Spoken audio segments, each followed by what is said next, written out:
En el año 1992 se decidió donar la película a la Filmoteca.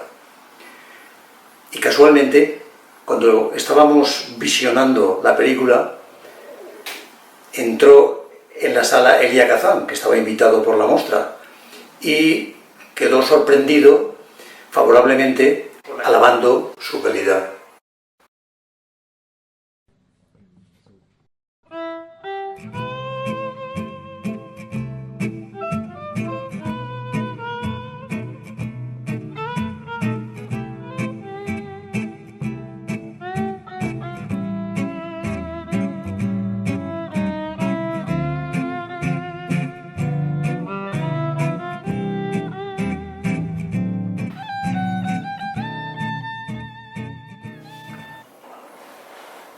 Vamos a contar una historia, nada nuevo por otra parte, pero el cine está lleno de ellas.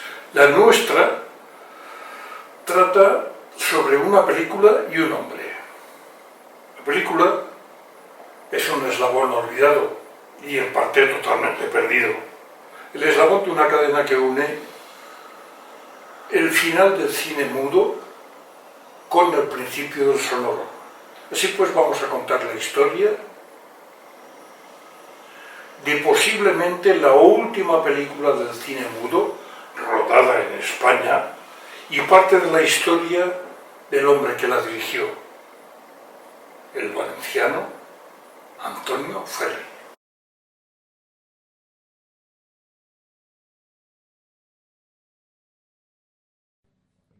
Antonio Ferri nace en Valencia. De bien joven ya demuestra tener aptitudes artísticas. De hecho, se gana la vida como pintor de abanicos. Posteriormente, entra a trabajar en los antiguos estudios Sanchis de fotografía, en Valencia. En los estudios Sanchis es donde aprende el oficio y donde se confirma su vocación de fotógrafo. Ferri hizo el servicio militar en Melilla y Larache como fotógrafo de aviación. Sobrevivió a 2 accidentes de aviación. A consecuencia del último, tuvo que ser trasladado al Hospital de Cuatro Vientos en Madrid, donde tuvo que ser intervenido quirúrgicamente. Para él la guerra ha terminado. La derrota en África, conocida como el desastre de Anual, es vivida por Ferri a través de la prensa. De vuelta en Valencia, Ferri monta un estudio fotográfico, primero en la Plaza de Narrobella y posteriormente en la calle Pie de la Cruz. En esa época es contratado como director de fotografía para varios documentales, incluso por productoras norteamericanas. A consecuencia de esta colaboración, recibe una oferta para trabajar en Hollywood, oferta que rechaza por motivos familiares. Antonio Martínez es el hijo de Ferri. Gracias a él se han conservado, hay que decirlo de forma milagrosa, fragmentos filmados por su padre de Los hijos mandan. La pérdida de la película ha sido para mí un hecho muy doloroso. Recuerdo que en el año 1962 yo tenía 16 años. En casa se encontraban los 9 rollos de la película y probablemente otras filmaciones de documentales realizadas por mi padre. Es como si lo estuviera viendo y han pasado 58 años. El soporte de las cintas era de nitrato, material altamente inflamable. Mi padre ya estaba enfermo. En esa situación las cosas se ven más negras y le preocupaba un posible riesgo de incendio.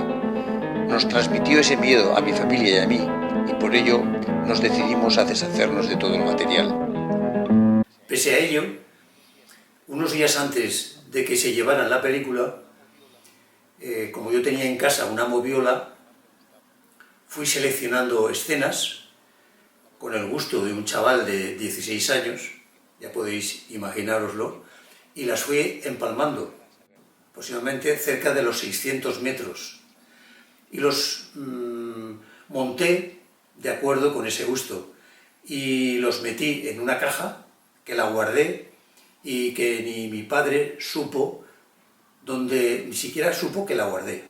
En la selección que hice yo de escenas busqué los gustos de un chaval de 16 años, una escena de una pelea, un chaval un gángster que saca una pistola y le tira a una figurita y la parte por la mitad, luego la utiliza la figura rota para atacarle, y bueno, pues eso es lo que a mí más me motivó para formar ese documento de esa historia, que no sabemos exactamente cómo sería la película completa. ¿La prensa informa de que se está rodando una película en Valencia?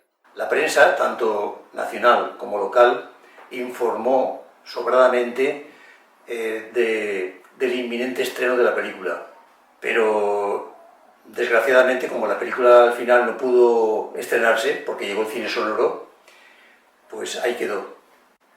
Lo que sí que está claro es que, según diversas fuentes, fue la última película muda que se rodó en España.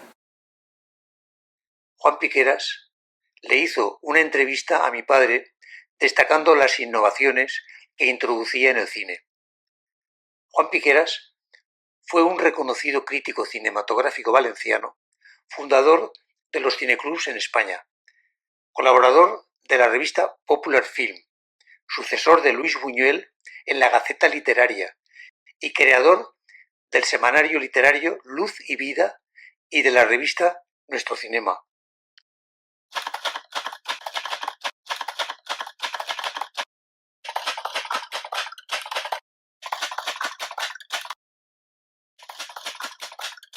Hemos pasado unos días en Valencia.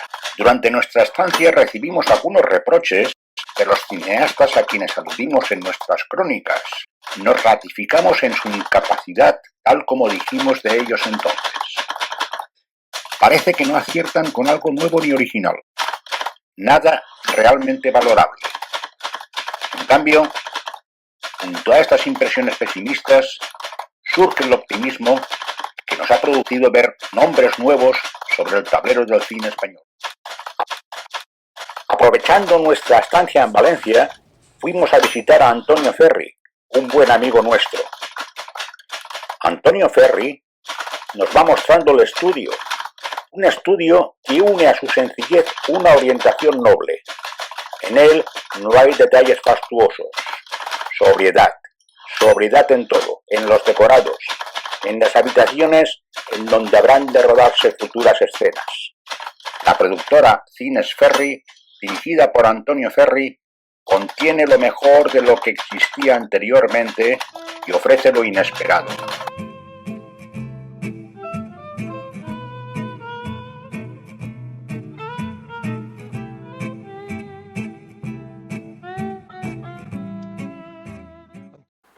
Otro tema interesante es las escenas vanguardistas que aparecen en la película. La escena del quirófano con su imagen en picado, también el motor en marcha que aparece, el cruce, la escena de collage de los cruces de trenes, que también es muy interesante, con la fotocomposición de distintas imágenes en el mismo plano. Y también habría que destacar la calidad de los intérpretes dirigidos por mi padre.